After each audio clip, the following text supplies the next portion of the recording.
Halo teman-teman, kita belajar akuntansi bank yuk. Oh ya, sebelumnya perkenalan dulu ya. Saya Bella Oktavina, mahasiswa semester 5 dengan program studi manajemen. Kali ini aku akan membahas tentang akuntansi bank dengan subpokok judul kredit yang diberikan.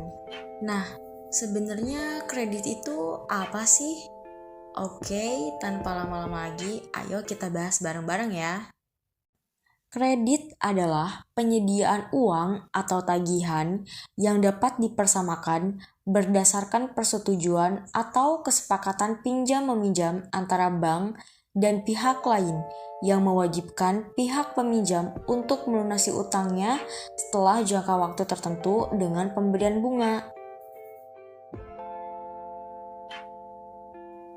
Selanjutnya, kita akan membahas mengenai jenis-jenis kredit. Umumnya, kredit itu dibedakan sesuai dengan bentuk kredit, jangka waktu, dan tujuan penggunaan kredit.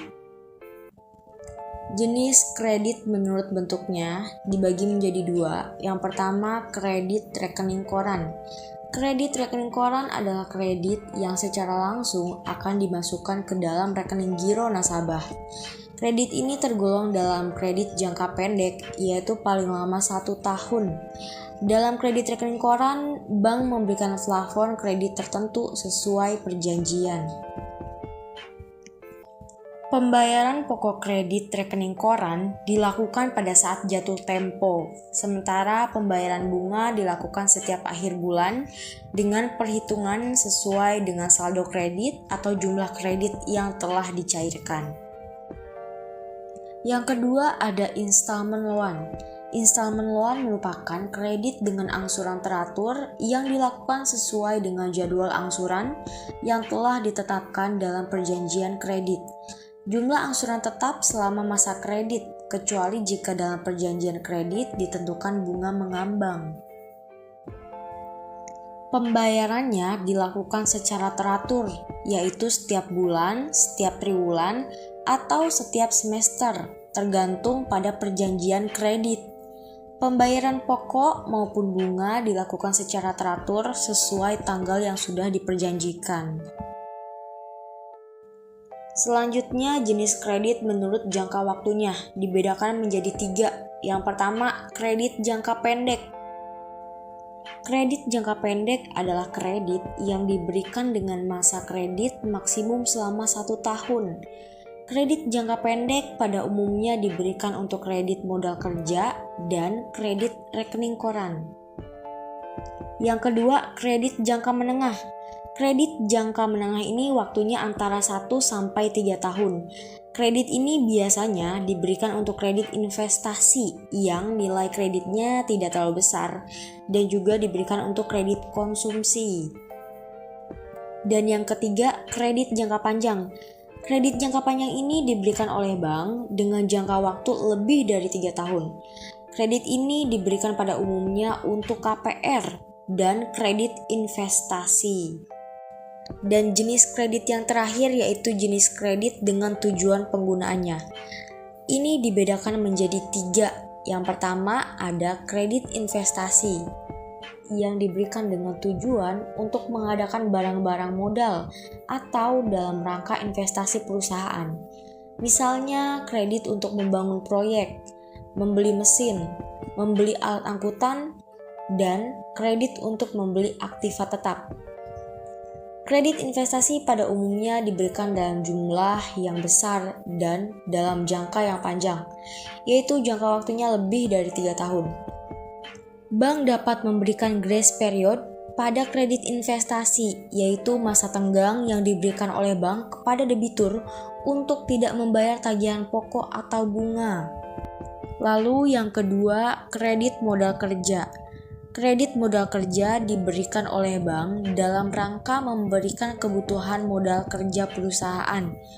Modal kerja perusahaan dapat berupa kebutuhan operasional perusahaan, antara lain kebutuhan dana untuk menutupi piutang-piutang perusahaan, kebutuhan dana untuk menutupi penggunaan dana dalam proses pembuatan produk ataupun barang, dan kebutuhan modal kerja lainnya.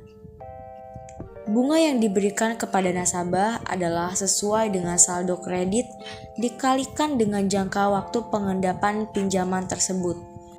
Dan yang ketiga, yang terakhir, yaitu kredit konsumsi, merupakan kredit yang diberikan dengan tujuan untuk pembelian barang-barang konsumsi yang dipakai untuk memenuhi kebutuhan pribadi.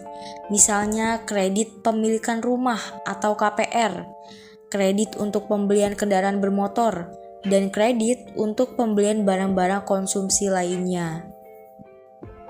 Masuk ke pembahasan yang terakhir, yaitu perhitungan bunga kredit. Bunga kredit merupakan pendapatan yang diperoleh bank dalam rangka menyalurkan dana kepada debitur dalam bentuk kredit. Dalam perhitungan bunga kredit terdapat beberapa metode perhitungan bunga, seperti menggunakan metode flat rate, annuity, sliding rate, dan floating rate. Oke, mari kita bahas mengenai flat rate. Flat rate merupakan metode pembebanan suku bunga kredit yang rata setiap kali angsuran, atau total angsuran pokok maupun angsuran bunga sama setiap kali angsuran atau setiap bulan. Metode flat rate ini sering digunakan oleh bank perkreditan rakyat atau beberapa lembaga pembiayaan. Kelebihan dari metode flat rate ini adalah cara perhitungan angsuran per bulannya sangat sederhana dan mudah dimengerti, sehingga nasabah pun dapat melakukan perhitungan sendiri. Dan yang kedua, annuity atau anuitas merupakan metode perhitungan bunga dengan mengalihkan persentase bunga dikalikan dengan saldo akhir pinjaman secara tahunan.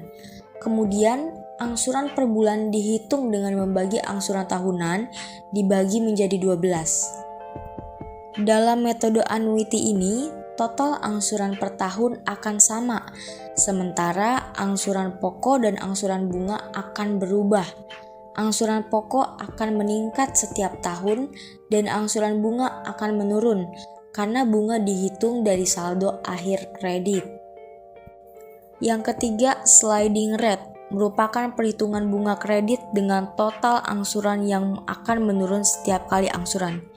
Total angsuran menurun ini karena angsuran pokok akan sama atau tidak berubah setiap kali angsuran, sementara angsuran bunga akan menurun. Penurunan angsuran bunga ini disebabkan karena perhitungan bunga berasal dari persentase bunga dikalikan dengan saldo akhir pinjaman. Saldo akhir pinjaman dihitung dari saldo pinjaman bulan sebelumnya setelah dikurangi dengan angsuran pokok pada bulan berjalan.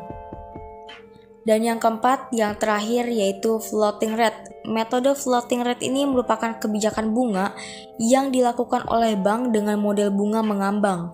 Artinya bank dapat mengubah suku bunga tanpa adanya pemberitahuan kepada debitur. Dalam kondisi pasar uang yang tidak stabil, bank kemungkinan akan sering mengubah suku bunga kredit karena pada sisi pasifa, bunga simpanan dana pihak ketiga juga sering mengalami perubahan. Itu dia penjelasan mengenai kredit yang diberikan yang telah saya jelaskan. Apabila masih banyak kekurangan dan kesalahan, saya mohon maaf ya teman-teman, karena di sini saya juga masih belajar. Oke, terima kasih buat teman-teman yang sudah menonton dari awal sampai akhir. Jangan lupa di like, komen, dan subscribe ya. Terima kasih. Wassalamualaikum warahmatullahi wabarakatuh.